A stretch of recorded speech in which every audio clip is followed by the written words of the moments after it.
En Syrie, la répression sanglante du régime de Bachar el-Assad est une tragédie qui menace toute la région et nous, au-delà, car une conflagration régionale comporterait des conséquences gravissimes, y compris bien sûr pour l'Europe.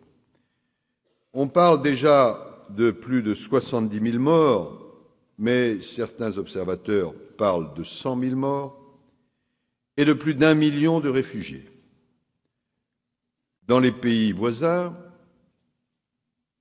la Jordanie, le Liban, un quart de la population, pour des États qui ne sont pas riches, est composé de réfugiés syriens.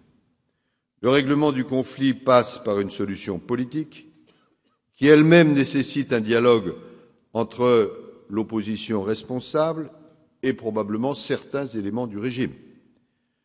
Pour y parvenir, le rapport de force sur le terrain, cela veut dire militaire, doit évoluer. C'est le sens de notre position, peut-être y aura-t-il des questions là-dessus, concernant l'embargo sur les armes.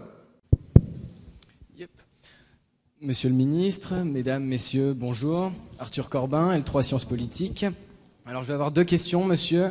La première, c'est par rapport au conflit qui est en Syrie. Vous définissez ce conflit comme un peuple oppressé par un tyran, mais il semble qu'il y ait différentes perceptions. On peut voir aussi ça comme une guerre civile avec les Kurdes d'un côté, les Druzes de l'autre, mais aussi les Alaouites et les chrétiens d'un côté avec les chiites. Donc je voulais savoir, dans ce cas-là, quelle est la légitimité de la France dans l'envoi d'armes, comment contrôler ces envois d'armes.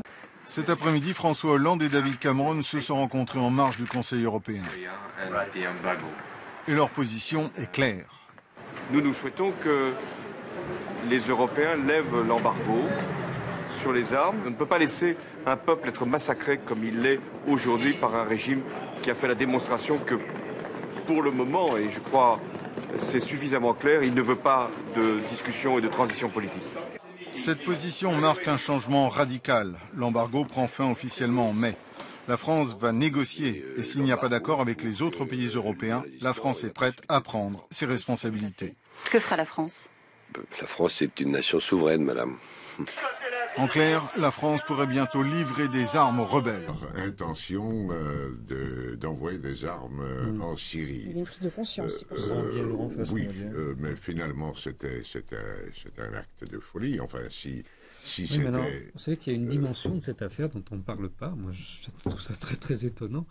Le fait d'annoncer qu'on envoie des armes à des groupes djihadistes qui viennent tenter de détruire un pays et de renverser ses autorités légales et légitimes. Eh bien, ça, en droit international, c'est un crime. Bon. Alors, c'est article 2 de la Charte des Nations Unies. Vous avez après tous les textes de l'Assemblée Générale développant cette question-là. Il y en a une ribambelle.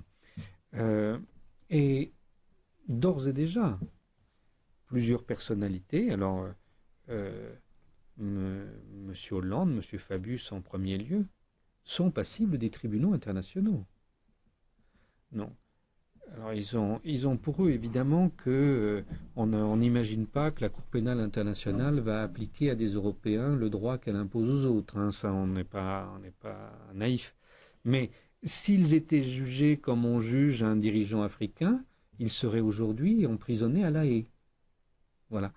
Et la Syrie peut de toute manière, si on n'a pas confiance dans la Cour pénale internationale, la Syrie peut aller devant la Cour internationale de justice, une autre juridiction placée à La Haye, qui est une juridiction entre États membres des Nations Unies. Et là, s'il y a une plainte de la Syrie, ce qui pourrait arriver, il y aurait dans les 3 à 4 ans suivants, de manière certaine, la condamnation de la France.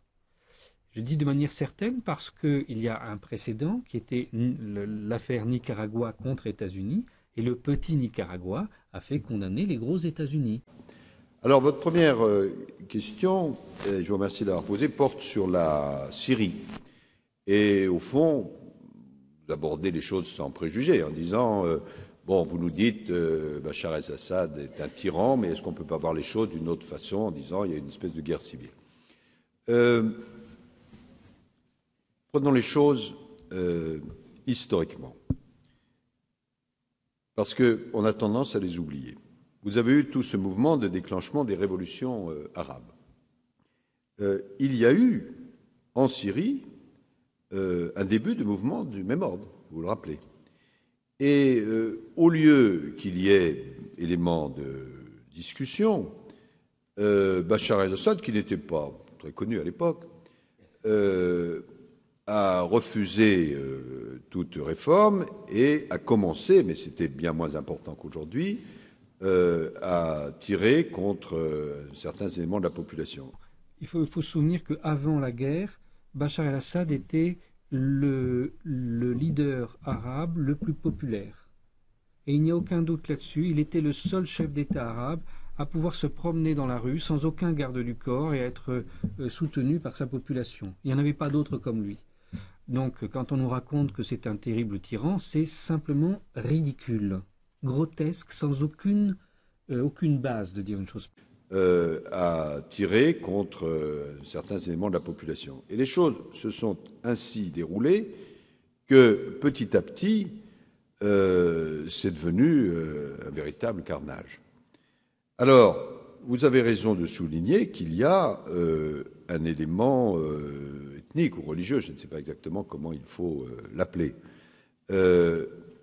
Bachar est soutenu. D'abord, les Occidentaux ont personnalisé ce conflit d'une manière incroyable. D'ailleurs, même M. Fabius ne dit plus le président El-Assad, on dit Bachar. Alors peut-être que nous devrions dire Laurent et François, cette logique, etc. Oui. Ethnique ou religieux, je ne sais pas exactement comment il faut l'appeler. Bachar est soutenu, jusqu'à présent tout au moins, par une grande partie de la communauté alaouite qui compose l'armée. Il y a eu pas mal de défections. Il y a beaucoup de généraux alaouites qui ont fait des défections. La plupart se trouvent d'ailleurs en Turquie, certains se trouvent en France, dans d'autres pays. Maintenant, les défections deviennent extrêmement difficiles parce que Bachar el-Assad, en bon dictateur, a isolé les familles de ceux qui pouvaient faire défection et dit si vous faites défection, vos familles seront tuées. Et cette guerre, elle peut durer tant qu'on amènera des combattants. Mais l'État est en mesure de résister. Et vous savez, il y a un soutien qui est considérable de la population. Et l'armée syrienne, c'est une armée de conscription. Donc vous avez quelques unités professionnelles, effectivement, autour de la capitale. Mais tout le reste, c'est une armée de conscription. Donc ce sont les enfants du pays, ils ont entre 18 et 25 ans, qui se battent contre des combattants étrangers. Alors au début, on nous a dit qu'il y a eu des défections dans l'armée, des désertions. Bon, je dis, ça correspond aux 5% que vous trouvez dans tous les pays du monde. Il y a toujours 5% de collaborateurs, quel que soit l'attaquant. Bon, donc vous avez 5% de jeunes gens qui ont déserté l'armée parce qu'ils étaient de l'autre côté. Ok, maintenant on ne vous parle plus de déserteurs, c'est fini, parce que ça fait très longtemps qu'il n'y en a plus.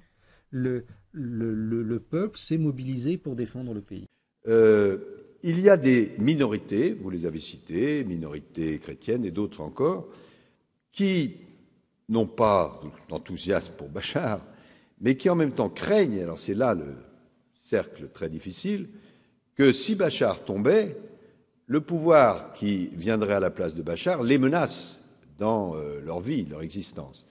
C'est la raison pour laquelle nous, lorsque nous avons pris position en faveur de la coalition nationale syrienne, nous avons été le premier pays à reconnaître cette coalition, nous l'avons fait sous réserve que cette coalition, par son chef, M. Al-Ratib, reconnaisse, puisque nous pensons à la Syrie du futur, les droits de chacune de ces communautés. Il ne s'agit pas de remplacer la domination de la communauté alaouite par la domination d'une autre communauté qui serait au détriment des alaouites. Il s'agit d'avoir, et la même chose pour les chrétiens ou pour les druzes, pour les kurdes, il s'agit d'avoir un régime, et c'est la condition de notre soutien futur, qui s'engage à respecter toutes les communautés. je peux me permettre une question un petit peu plus ciblée, un petit peu plus locale. Est-ce qu'on relève beaucoup d'actes de violence contre les communautés chrétiennes en Syrie, ou alors est-ce que les rebelles de l'ASL ont d'autres chats à fouetter? Les communautés chrétiennes sont des objectifs à détruire, c'est très clair. Et ceci était prévu dès avant le lancement de cette opération, puisque la France avait commencé à mettre en place à l'avance un dispositif pour l'évacuation des chrétiens de Syrie, et donc la manière de les recevoir en France et dans l'Union européenne. Donc, et le président Sarkozy, lorsqu'il a reçu Monseigneur Raï, le patriarche maronite, dont l'autorité s'étend dans le monde entier, mais qui a surtout des fidèles au Liban et en Syrie, il lui a dit: vous pouvez préparer vos valises. Voilà. Donc ça, c'est un vieux projet qui a été porté à bout de bras pendant des décennies par Israël et par les États-Unis, d'éliminer tous les chrétiens d'Orient, de manière à ce qu'il n'y ait plus qu'un tête-à-tête entre une colonie juive et un océan musulman. Et ces opérations, on les a vues régulièrement se faire. Si vous vous souvenez, au début de la guerre civile au Liban, les États-Unis avaient même affrété une flotte qui est venue au large du Liban pour le transfert des chrétiens d'Orient, puis ils ont refusé de partir. Et puis là, donc maintenant, on voit ces attaques systématiques. Donc ça se passe toujours de la même manière. Il y a des djihadistes qui rentrent dans une petite ville où il y a une population chrétienne. Ils annoncent tout de suite que les gens ont une semaine pour évacuer, et sans ça, ceux qui resteront seront tués en public dans des circonstances particulièrement terribles. Et c'est ce qu'ils font. Donc tout le monde sait que c'est sérieux, c'est pas des menaces en l'air. Donc par exemple sur la zone côtière, on sait que plus de 80 000 chrétiens ont été forcés de partir, de tout abandonner, leurs biens, tout. Et ceux qui sont restés ont été torturés et mis à mort en public.